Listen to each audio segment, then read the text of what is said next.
안녕하세요, 브리파파입니다. 오늘은 셀의 개수를 구하는 함수인 카운트 함수에 대해서 한번 알아보도록 하겠습니다. 먼저 카운트 함수 종류에 대해서 간단하게 살펴보도록 하겠습니다. 첫 번째로 카운트 함수가 있는데요. 카운트 함수는 숫자가 포함된 셀의 개수를 구하는 함수입니다. 이때는 글자는 세지 않고 오로지 숫자만 포함된 셀의 개수를 구하는 함수입니다. 다음은 count A 함수인데요. 셀 안에 어떠한 것이든 채워져 있으면 채워져 있는 셀의 개수를 구하는 함수입니다. 다음은 count blank 함수인데요. count blank 함수는 count A 함수와 반대되는 개념으로 비어있는 셀의 개수를 구하는 함수입니다. count if 함수는 하나의 조건을 맞는 셀을 찾아 개수를 세워주는 함수입니다. count if s 함수는 count if 함수에서 한 단계 발전된 함수로 조건이 한 개가 아닌 두 개 이상 늘어나서 여러 가지 조건을 만족하는 셀의 개수를 찾아주는 함수입니다. 그러면 이제 예제를 보면서 한번 실습해 보도록 하겠습니다. 코딩 수업 출석부라는 표를 임의로 한번 만들어 보았습니다. count 함수에 대해서 한번 알아보도록 하겠습니다. 먼저 count 함수는 숫자가 포함된 셀을 구하는 함수입니다. 그럼 테스트 점수에서 count 함수를 한번 적용해 보도록 하겠습니다.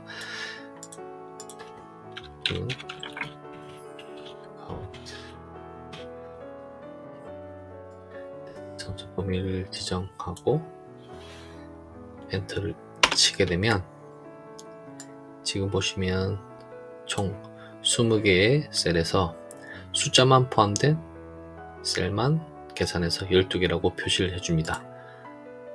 만약에 숫자가 포함되지 않은 셀을 지정하게 되면 한번 해보도록 하겠습니다.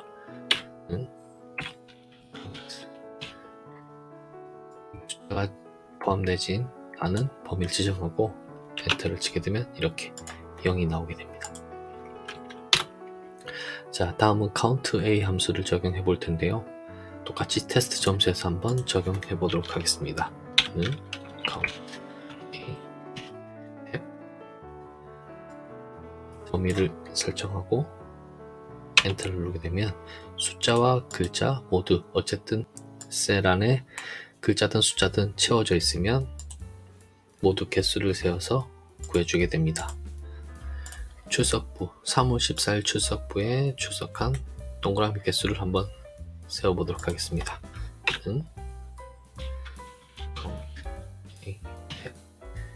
14일 범위를 지정해주고 엔터를 누르게 되면 3월 14일 날은 7명이 출석하게 됩니다. 자, 다음은 count blank 함수인데요. count blank 함수는 count A에 반대되는 개념으로 비어있는 셀의 개수를 세워주는 함수입니다.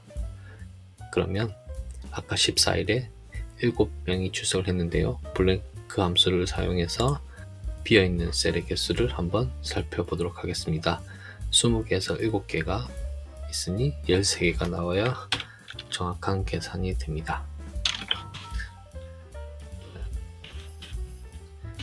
하고 14일에 선택을 해서 엔터를 누르면 이렇게 빈 칸이 13개, 채워진 칸이 7개 해서 총 20칸이 되게 됩니다.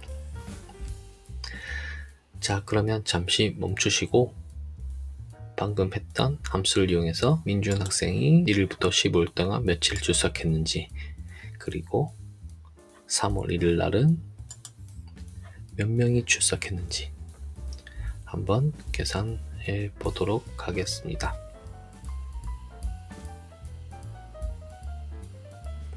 민준이가 3월 1일부터 15일까지 며칠 출석했는지 계산해 보도록 하겠습니다. 동그라미가 되어 있는 셀의 개수를 구해야 되기 때문에 count 함수를 사용하면 안 되고 count A 함수를 사용해야 됩니다. 자, count A 탭 3월 1일부터 15일까지 엔터를 치게 되면 출석을 며칠 했는지 나타나게 됩니다. 민준이는 15일 동안 9일을 출석했고, 계산된 셀에서 점을 클릭하고 드래그를 해주면 승민이는 9일, 유진이는 5일, 현우도 9일, 도현이는 5일, 현준이는 5일, 이렇게 자동으로 출석 일수를 계산할 수가 있습니다. 출석 인원도 똑같은 방법으로 계산할 수 있는데요.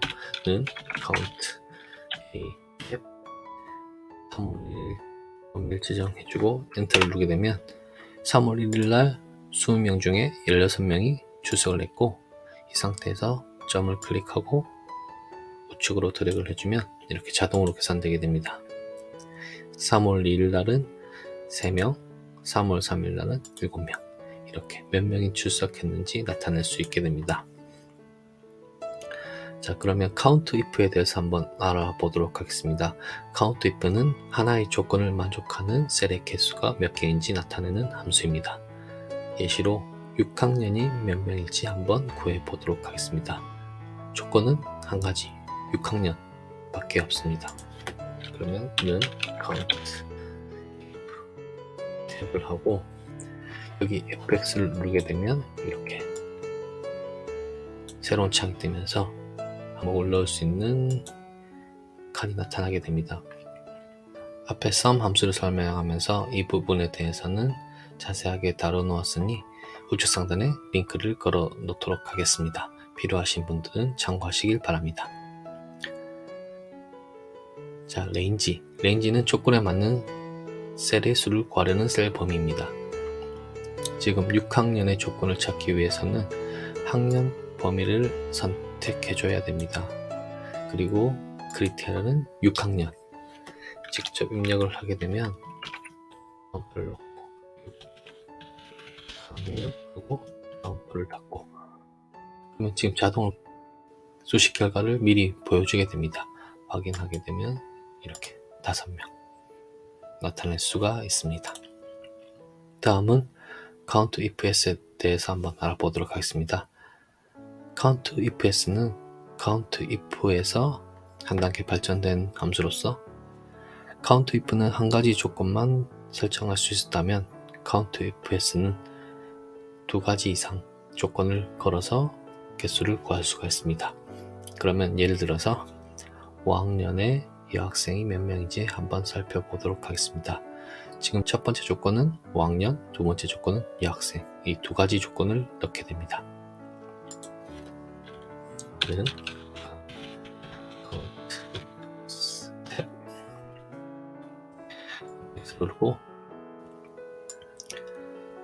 자, 첫 번째 조건을 검사할 셀 범위, 학년을 검색해야 되기 때문에 학년 범위를 선택해주고, 크리테리아는 5학년.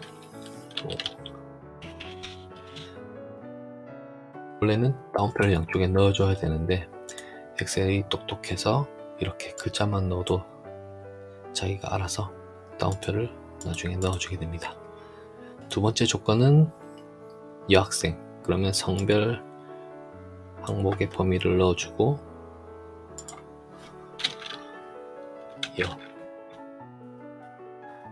지금 아까 다운표를 넣지 않았는데 자동으로 이렇게 다운표를 넣어주게 됩니다. 확인을 누르게 되면 저렇게 다운표가 생기면서 수식 결과가 4가 나오게 됩니다. 4명이 맞는지 한번 확인해 볼까요? 5학년의 여자가 1명, 2명, 3명, 4명, 이렇게 4명이 나오게 됩니다.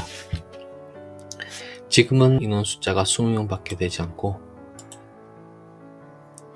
날짜도 15일 밖에 되지 않아서 하나씩 세어서 계산을 할 수가 있지만, 실제로 엑셀을 사용하다 보면 데이터가 1000개, 2000개, 3000개 엄청 많은 데이터 중에서 수집해야 되는 경우가 있습니다. 그럴 경우에는 절대로 일일이 세서는 할 수가 없겠죠. 이렇게 함수를 이용해서 쉽게 구할 수가 있습니다. 오늘도 도움이 되셨다면 구독과 좋아요 부탁드리겠습니다. 감사합니다.